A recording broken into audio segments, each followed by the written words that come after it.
Okay, Boran auction number 26. Yeah, it's that time of year again, summer sale, and yeah, you can't believe it, 26 sales. I'm gonna find out what you can expect from this Boran auction at the Hurwitz Farming bull ring, and I've been walking through them for the last 2 days, and this is something you want to listen to. Simeon, how are you doing? Excellent, Dennis. Welcome back. Like the setting, something different. Yeah, nice sitting up high and getting the Swift Fair and Meerkat view from up here. Yeah, I hope we don't fall through, but we're doing well. Simeon, it's always such a pleasure to come here and view the animals. I think over the years, and I was just thinking myself, there's audio guys all around us. You guys just never settle for what is good now. You always look for what's next. And it seems like the same way in your cattle thinking. We look at this auction, and although we might think a little different about bulls, it is amazing to see that the progeny that we speak about, Jumbo and all those, Hublot and all those guys, you see the progeny of their bulls here, and it's just really something special. Dennis, I couldn't be more proud, really, to have another offering of what we're going to have on offer, soon to come, 7th of October. Those sires, they were sires for a reason. They left their mark and their legacy for a reason. And to see the cattle coming through now as products of those sires and the overall offering, it's really wonderful to see. It's wonderful to have such appreciation for the hard work and the breeding strategies and the trial and error that we went through, and all the hardships also that endures with it. So to see what's coming through is really lovely. We had visitors here this morning, and I said to them, if we go back at the photos of bulls, we were looking at bulls, the bulls that are coming and offer, and I said if we go back about 5-6 years ago to look at the animals that we produced and offered then, which were high-priced animals of their time, I'd be embarrassed. Truthfully, I'd be embarrassed to then put those animals again onto an auction. And it just shows how really we are progressing. I think the breed in general progressing, genetically, phenotypically, functionality, all these beautiful catchphrases. But truthfully, you got to see the product for yourself to actually appreciate if those ideas have worked. And I think to just repeat myself, there's a lot of pride that goes into it. We talk of Jumbo, just to move on a bit, but we talk of Jumbo, that bull who's left a legacy, sold progeny, sold him in Zambia, still doing the job.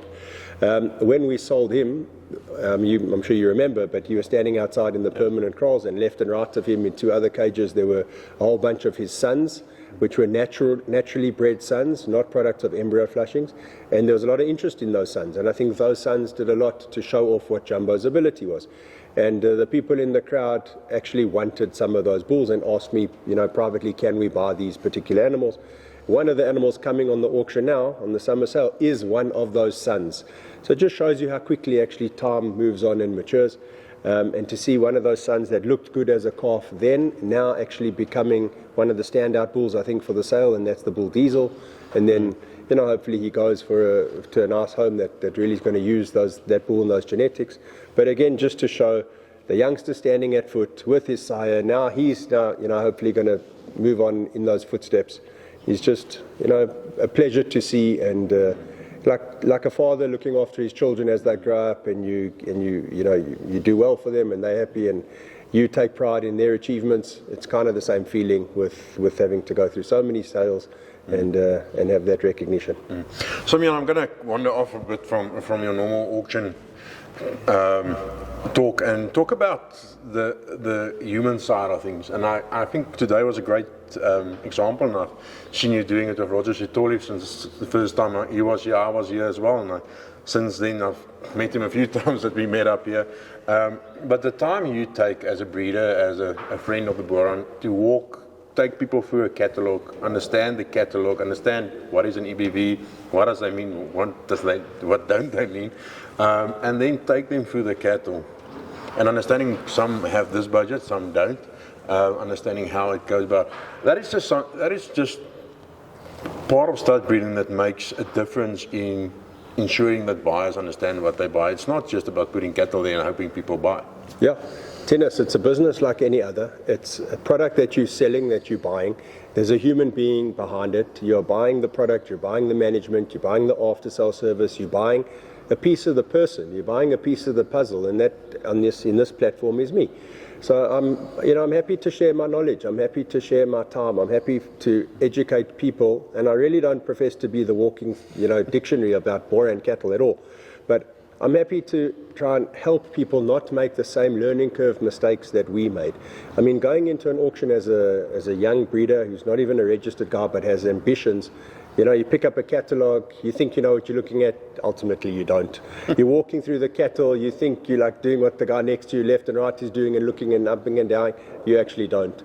So this is all part of education, of which I'm happy to play my part. Obviously the Boran Society and other breed societies do theirs, they have info days and technical days, etc.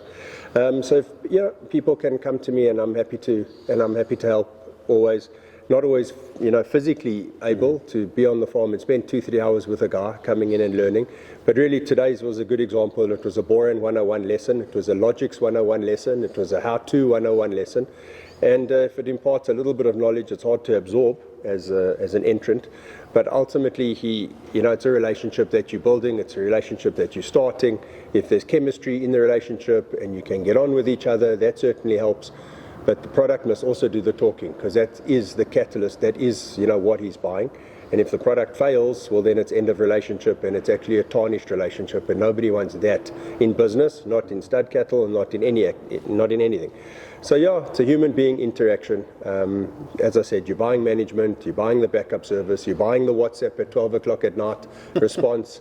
And I think, you know, as best as I try to do that, I do try and offer that after-sale service, that friendship, that advice. Some people like it, some people don't, some people want it, some people don't, some people accept it, some people criticize it. You know, life is business, yeah. So we continue, but if I can help, I will help, and if I can impart knowledge, I will, and I'm not out to try and give people the wrong advice or, you know, make enemies in the long run. That's not the task. Let's jump into the bulls, big string of bulls. But yeah, I walked through today and I thought to myself, it's really something here for everybody. But I'm gonna go quote PJ. Might need to stop doing that at some point. But he's saying buy a boring bull, and he says that's the biggest compliment you can get. And I walked through today. These animals aren't these huge elephants. They're not overfed. They are middle of the road, almost boring bulls that just it carries himself well. And you see balance, and you see them, the way they walk, and you see the size. There's nothing that's really jumping out or very high or very small. You must be happy with putting a string of bulls together of that quality. Tinus, it's a huge compliment. Thank you very much, genuinely. And obviously to PJ also, who's been here, who's seen the animals, and I understand what he means when you can just give a breeder the best compliment ever, and that's boring. Probably walk out with a black eye after saying that, but essentially I understand what he's saying. So yeah, the phenotype is something that we strict on. The balance of the animal is obviously very important. The functionality of the animal is paramount. I mean, if the animal can't breed, talking bull specific, can't breed, can't walk, can't carry himself, then really what are we farming with? We're not farming with, you know, semen in a test tube. We are actually farming with a functional animal that must have longevity to him. He must be able to cover his herd in a space of 3 months, 4 months, whatever the person's breeding season is, but generally it's 3. And he must be a functional animal, tool, like we said earlier, and do the job. But when you look at the animals, I think you're right. I think there are no 8 skitters, as they say in Afrikaans. There's nothing that's too big or too small. I think you see it in the average weights as well. There's a lot of consistency in the whole product. And that's said through genetic diversity, because there's not too many interrelated bulls out of there also. So a string of 15 bulls that's on offer with different combination of genetics, yet the phenotype is consistent and the look, feel, shape, build of the animal is consistent. I think that's an art of where we want to get to. You know, the sheaths are nice, the testicles are well developed, the legs are good. You know, some are earlier maturing, some are later maturing. Again, that's the Boran breed. So as the saying goes, there's more variety within a breed than between breeds. We accept that fully. And, you know, people must also accept that there is a genetic pedigree, and some of the genetics are later maturing and some are earlier maturing. But again, it's something that what you want to farm with. The Boran breed offers you longevity in its product, which is a negative actually as a stud breeder, because you sell the bull once and then the guy's got him for the, you know, for many years to come. Yeah. So it's not something that every 2 years the guy needs to necessarily change.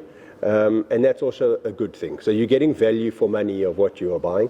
I think that we're all real and realistic of what the markets are at the moment against the whole beef value chain, all breeds. and that's a good space, which means it's an affordable product.